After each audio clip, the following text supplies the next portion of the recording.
सुष्मिता अपनी जेठानी शांति के साथ रहती थी।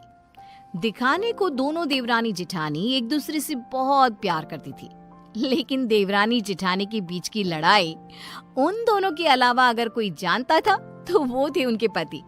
उन दोनों में हमेशा ही लड़ाई होती रहती थी, कभी खाने को लेकर तो कभी कपड़े को लेकर। ऐसे ही एक दिन सुष्मिता का पति वरुण अपनी पत्नी और अपनी भाभी शांति से कहता है, सुष्मिता भाभी और भैया, मैं सोच रहा था कि इस घर में एक नौकर रख लेते हैं, क्योंकि इस बड़े से घर में मेरी भाभी माँ और मेरी प्यारी पत्नी के अलावा और कोई नहीं रहता। इस घर की सफाई करने में इन दोनों का कितना समय बीत जाता है, ये हमारे लिए खाना कैसे बना पाएंगी। तो मैं सोच रहा हूँ कि इस घर में एक नौकर को ले आता हूँ। वरुण, आइडिया बुरा नहीं है, लेकिन इन दोनों का झगड़ा देखकर मुझे लगता है कि हमें 2 नौकर रखने चाहिए। भैया, इतना बजट कहाँ है कि हम 2 नौकर रख सके। अरे आजकल नौकर कितने महंगे हो गए हैं। ये बात तो है। ठीक है, फिर 1 नौकर रख लेते हैं।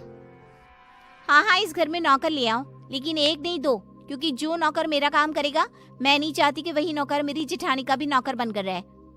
हाँ, मैं भी नहीं चाहती कि मेरा नौकर तेरा काम करे। हाँ, तो कह दीजिए ना जेठ जी को कि आपके लिए भी नौकर ले आए वो। हाँ, मेरा पति मेरे लिए नौकर तो ले ही आएगा ना, क्यों नहीं लाएगा। इस तरह दोनों के बीच एक बार फिर से झगड़ा हो जाता है।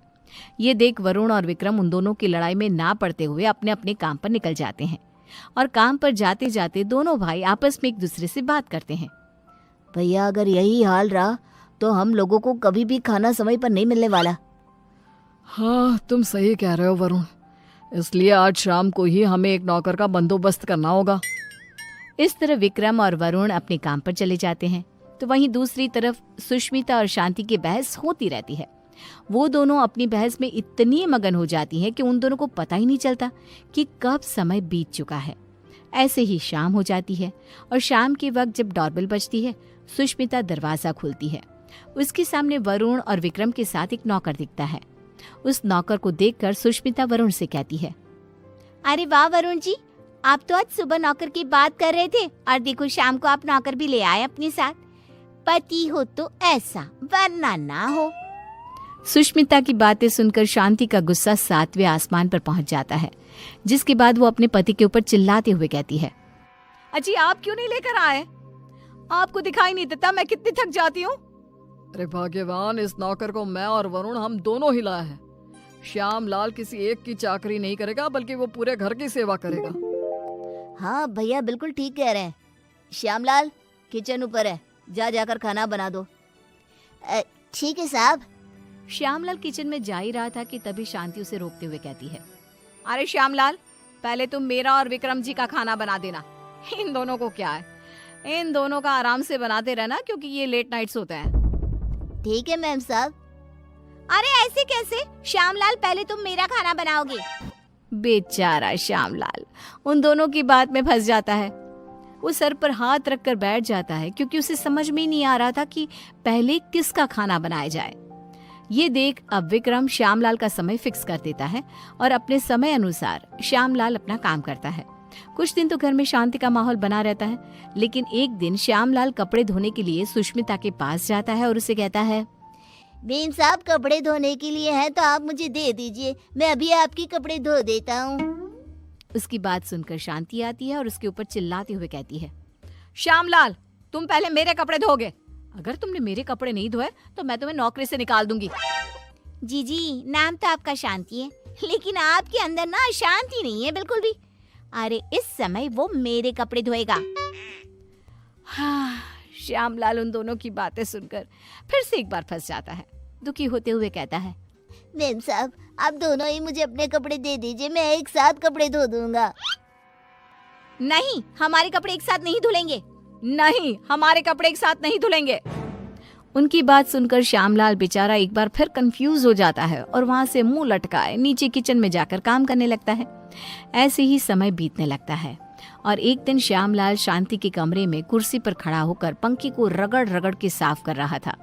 ये देख सुष्मिता नौकर के ऊपर चिल्लाते हुए कहती है, श्यामलाल, तुमने आज तक इस तरह से मेरे कमरे की सफाई तो नहीं करी।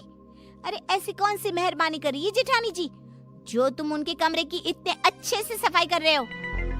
श्यामलाल कुछ बोलता तभी शांति आ जाती है और सुष्मिता को जवाब देते हुए कहती है, देवरानी जी, आप कुछ नहीं बोल सकती क्योंकि अभी आपके कमरे की सफाई का समय नहीं आया है, तो आप मेरे कमरे में आकर अपना लेक्चर मत दो श्यामलाल को। सुष्मिता मुंह बनाते हुए वहां से अपने कमरे में चली जाती है। कुछ समय बाद श्यामलाल सुष्मिता के कमरे की सफाई करने आता है। सुष्मिता श्यामलाल से अपने दरवाजे को भी घिसवाती है और अपने शीशे को भी चमकवाती है।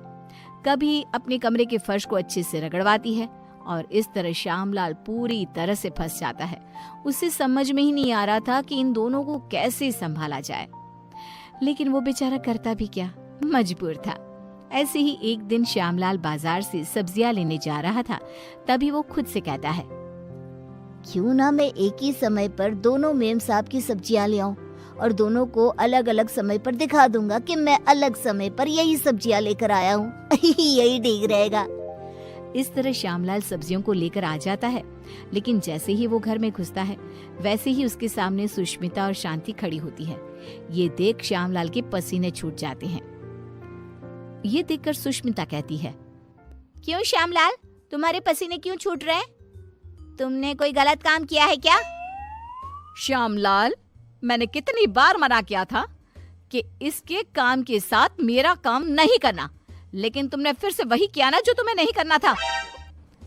इस तरह दोनों अब श्यामलाल को खरी खोटी सुनाने लगती है और इतना सुनने के बाद कोई नौकर उनके घर में काम कर ले, ऐसा तो हो ही नहीं सकता। इसलिए श्यामलाल ने जवाब देते हुए उन दोनों से कहा, मेम साहब माफ करना, लेकिन मैं आपके घर में और काम नहीं कर सकता क्योंकि एक ही काम दो बार करना बड़ा ही मुश्किल हो जाता है।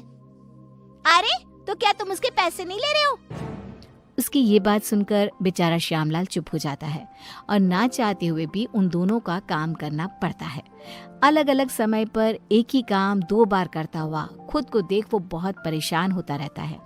परेशान होकर विक्रम और वरुण के पास जाता है और कहता है, साहब मैं और काम नहीं कर सकता, यहाँ एक ही काम 2 बार करना पड़ता है। अरे एक काम अगर कोई 2 बार करेगा तो परेशानी हो जाएगा ना, इसलिए मैंने अब ठान लिया है कि इतने कम पैसों में मैं नहीं काम करने वाला। अगर आपको काम करवाना है तो आप किसी दूसरे नौकर को ढूंढ लो।